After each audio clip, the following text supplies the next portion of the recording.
सोचो जरा कि एक 12 साल का लड़का जिंदगी के लिए लड़ रहा है क्योंकि उसे रेजिंग इन्फेक्शन हुआ है और ये जो इन्फेक्शन है वो तेजी से बढ़ रहा है और वो दर्द से चीख रहा है।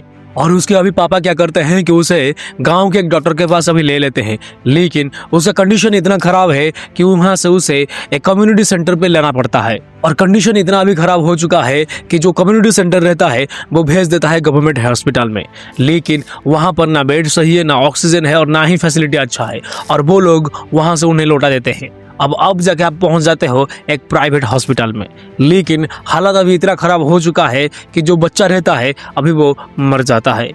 ये कोई कहानी नहीं है, ये कोई फिक्शन नहीं है, ये रियल है। और ये इंसिडेंट हुआ था अगस्त 2025 में, जिसको एक डॉक्टर ने सोशल मीडिया में शेयर किया था।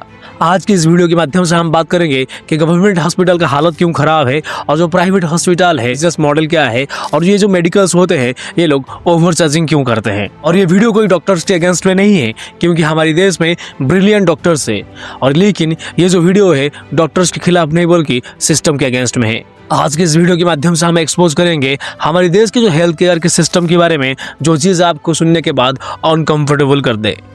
तो चलिए शुरू करते हैं। इंडिया की लेटेस्ट गवर्नमेंट रिपोर्ट के मुताबिक हमारे देश में जो डॉक्टर और पॉपुलेशन की रेशियो है वो 1:800 है। इसका मतलब यही होता है कि 800 लोगों के लिए एक ही डॉक्टर है, जबकि WHO रिकमेंडेड करता है कि 1000 लोगों के लिए एक डॉक्टर होना चाहिए। हालांकि हमारे देश में ये जो नंबर के हिसाब से तो बेहतर है, लेकिन ग्राउंड रियलिटी में ये बिल्कुल खराब है, क्योंकि हमारे देश में जो अर्बन एरियाज है वहाँ पर तो डॉक्टर भरे पड़े हैं, लेकिन जो रूरल एरिया है वहाँ पर डॉक्टर की बहुत ज़्यादा कमी है।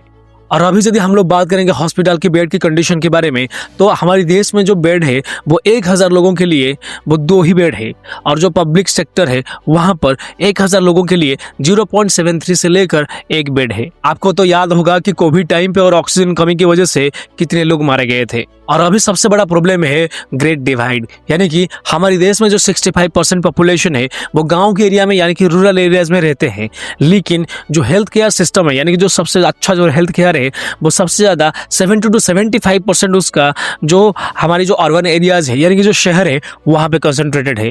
अर्बन एरियाज में वर्ल्ड क्लास हॉस्पिटल्स है, वहाँ पर अच्छा से स्पेशलिस्ट डॉक्टर्स है, और वहाँ पर जो मशीन है वो हाईटेक है, लेकिन गाँव पे जो प्राइवेट हेल्थ केयर सेंटर्स है वहाँ पर कभी कभी डॉक्टर एब्सेंट रहता है और जो मशीन से वो टूटा हुआ मिलता है। और स्पेशलिस्ट के बारे में बात करेंगे वो तो बिल्कुल भी नहीं है। और गांव के एरिया में जो PHS होता है वो इतना दूर कभी कभी होता है कि जो रास्ते में जो पेशेंट रहता है वो दम तोड़ देता है, और ये डिवाइड हेल्थ केयर को लग्जरी बना देता है गरीब और अर्बन लोगों के लिए। रिसेंट ईयर्स में बहुत सारे केसेस आए हैं, जैसे कि पंजाब की जो प्राइवेट हॉस्पिटल्स है वो लोग फेक कैंसर को ट्रीटमेंट कर रहे थे और केमो और रेडिएशन को भी कर रहे थे सिर्फ प्रॉफिट के लिए। तो ये 2024 का सबसे बड़ा स्कैम था। हमारे देश में ये जो मेडिकल बिल्स है वो इतना ज़्यादा आता है कि एक यूपी के एक आदमी ने अपने बच्चे को बेचना पड़ा ये जो मेडिकल बिल्स को भरने के लिए।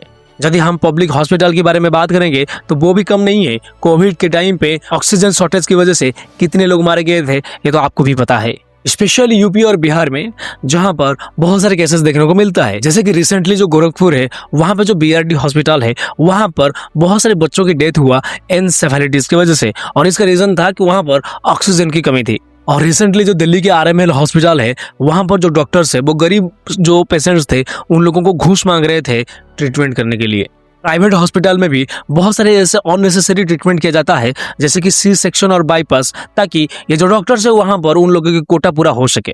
तो एक रिपोर्ट के मुताबिक हमारे देश में लगभग 30% से लेकर 40% जो सर्जरीज होता है वो अननेसेसरी होता है, और यह सब प्रॉफिट के चक्कर में किया जाता है। हॉस्पिटल की नेग्लिजेंसी की वजह से अगस्त 2017 में BRD हॉस्पिटल यानी कि बाबा राघव दास हॉस्पिटल में जो ऑक्सीजन कमी की होने की वजह से एक बहुत बड़ी इंसिडेंट हुआ। तो मानसून का सीजन था, तो एनसेफेलाइटिस जो कि बीमारी है बहुत ज्यादा जो बच्चों में दिखाई जाता है, तो वहां पर क्या हुआ था कि बहुत सारे बच्चों में हुआ था। तो ये जो BRD हॉस्पिटल है वहां पर बहुत सारे बच्चे एडमिट होते हैं, तो इसकी वजह से क्या होता है कि जो वार्ड है वो ओवरलोडेड हो जाता है, और उसके बाद अचानक से क्या होता है कि एक रात को जो ऑक्सीजन प्रेशर था वो कम होने लगता है।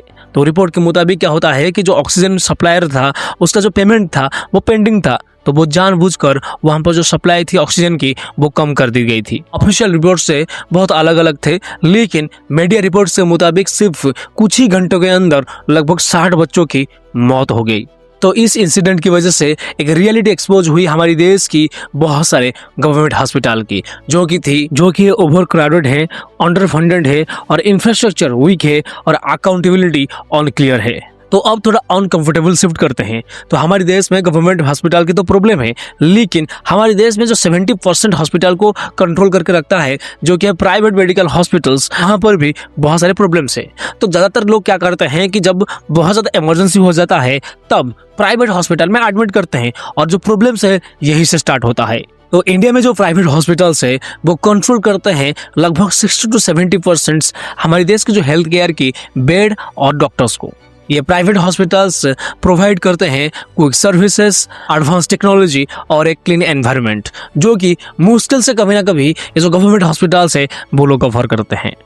लेकिन ये सब आता है एक बहुत बड़ी कॉस्ट पे। तो हमारे देश में ये जो पब्लिक है वो प्राइवेट हॉस्पिटल में इसलिए जाता है क्योंकि वो अननेसेसरी क्यू और जो पुअर क्वालिटी की जो ट्रीटमेंट होता है गवर्नमेंट हॉस्पिटल में, उस चीज से बचने के लिए। लेकिन वहां पर जाने के बाद वो सप्लायर इंड्यूस्ड जो डिमांड होता है उसका शिकार हो जाता है। मतलब वहां पर जो डॉक्टर्स रहते हैं वो अननेसेसरी ट्रीटमेंट प्रोसीजर्स को करते हैं और इसके साथ साथ बहुत सारे जो मेडिसिन होता है उसे पुश करते हैं ताकि उनके प्रॉफिट हो सके।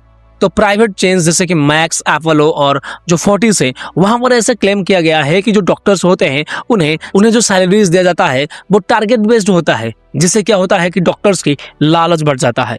और आप लोगों ने और एक चीज आजकल नोटिस किए होंगे कि आजकल ये जो सी सेक्शन डिलीवरी होती है बहुत ज्यादा बढ़ गया है और कई सारे स्टेट्स में ये लगभग 47% से भी ऊपर है। और ये जो सी सेक्शन डिलीवरी सर्जरी किया जाता है ये इसलिए चूज किया जाता है क्योंकि ये फास्टर होता है और प्रिडिक्टेबल होता है। एक जो नॉर्मल डिलीवरी होता है उसे डॉक्टर्स लोगों को लगभग 8 से 10 घंटे तक वेट करना पड़ता है, लेकिन सी सेक्शन में लगभग 45 मिनट्स में ये सारे जो सर्जरी होता है वो हो जाता है। और अब बात करते हैं और एक बड़ी चीज जो कि है करप्शन के बारे में। ये जो करप्शन है वो हमारे देश में जो हेल्थ केयर सिस्टम है उसका सबसे बड़ा दुश्मन है, चाहे वह पब्लिक सेक्टर हो या फिर प्राइवेट सेक्टर क्यों ना हो। ये जो करप्शन है वो अंदर से इसे खा रहा है। रिसेंट ईयर्स में सबसे बड़े जो ऐसे करप्शन देखने को मिला था वो था मुंबई की जो लीलावती हॉस्पिटल में। वहां पर जो प्रीवियस ट्रस्टीज थे या फिर जो ट्रस्टी थे लगभग 1250 से लेकर 1500 करोड़ के बीच में जो पैसा है उसे मिस अप्रोप्रिएट यूज किए थे, यानी कि वो लोग घोटाला ही कर दिए थे। और इसके बाद क्या होता है कि जो एफआईआर होता है वो फाइल होता है और पुलिस जो ईडी होती है इस चीज को जांच करते हैं और बहुत सारे जो चीजें हैं वो सामने आता है। और उसमें एक सबसे बड़ी शॉकिंग न्यूज ये आई थी कि उस हॉस्पिटल के नीचे जो फील्ड फ्लोर थी वहां पर जो ट्रस्टी थे यानी कि जो उस हॉस्पिटल के जो ओनर थे वो लोग ब्लैक मैजिक कर रहे थे। तो लीलावती हॉस्पिटल एक प्रेस्टिजियस हॉस्पिटल है जहां पर बहुत सारे जो सेलिब्रिटीज है वो ट्रीटमेंट होने के लिए जाते हैं, लेकिन अब ये फ्रॉड और ऐसे जो ब्लैक मैजिक होने की वजह से पूरा हेडलाइंस में आ गया है। ऐसा नहीं कि सिर्फ प्राइवेट हॉस्पिटल में ही करप्शन होता है, हमारी जो गवर्नमेंट स्कीम से या फिर जो गवर्नमेंट हॉस्पिटल से वहां पर भी ऐसे करप्शन देखने को मिलता है। तो हमारे देश में जो आयुष्मान भारत PMJAY जो स्कीम है उसमें लगभग 1000 से भी ज्यादा हॉस्पिटल्स को जो इनके अंडर में आते थे उनको हटा दिया गया है। और हटा दिया क्यों गया है? क्योंकि ये लोग फेक क्लेम्स करते थे और जो पेशेंट्स आते हैं उन लोगों को ओवर चार्जिंग करते थे और इसके अलावा पेशेंट को जब ट्रीटमेंट करना होता है उस टाइम पे ये लोग मना कर देते हैं।